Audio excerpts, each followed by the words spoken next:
A pioneer, a maverick, and a legend not easily forgotten.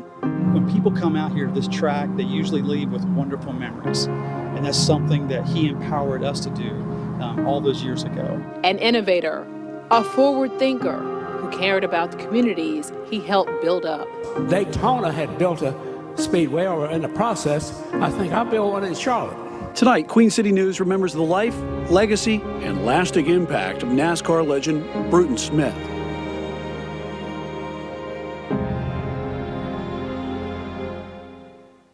And tonight we mourn a racing legend. Bruton Smith, founder of Speedway Motorsports, Inc., has passed away at the age of 95. As you take a live look at the house that Bruton built, Charlotte Motor Speedway, a venue that Bruton helped will into existence, bringing millions of dollars in revenue to the sport of NASCAR and to the Charlotte region.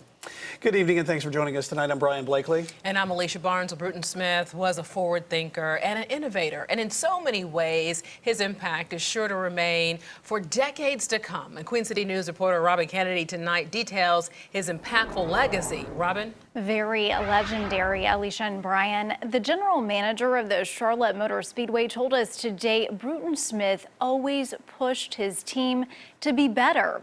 That was a motto that Smith really lived by, and something that helped him make an impact in Concord, Charlotte, and all over the country. We're high atop the start-finish line at Charlotte. Reddick tried to get underneath Suarez, and Blaney's around again. And he gets nailed by the 11, and it's the big one in turn 2.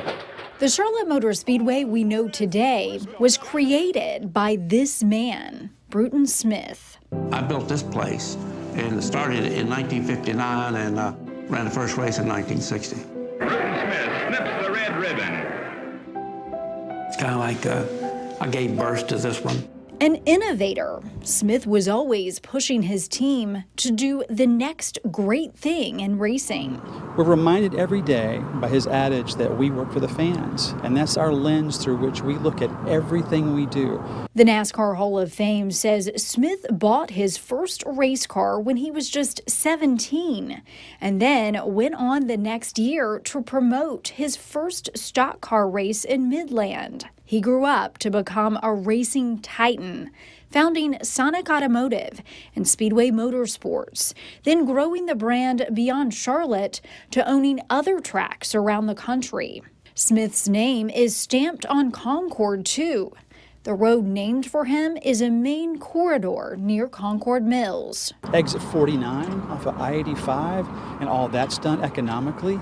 The fact that over all those years, those 63 years that the track has been here, millions of people have come to our community. Smith also gave back generously through his Speedway Children's Charities, and he wasn't afraid to speak his mind. We were there in 2014 when Smith didn't waste the spotlight, taking the mic to talk money and track upgrades with then Governor Pat McCrory. So anyway, do you want me to come and see you and talk to you, or you want to do it right here tonight in front of God and everybody? I just came back for the prayer breakfast. Why don't we do it later?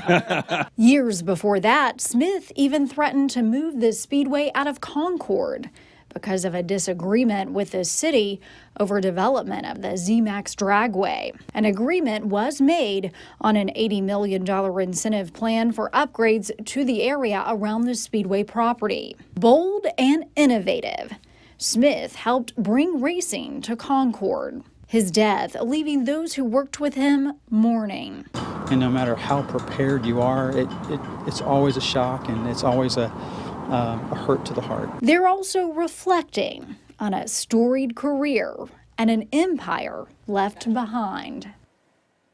And one more thing the GM of the Speedway shared with us today is that Smith never forgot his humble roots and the hard work he put in to get to the top, certainly very accomplished and memorable.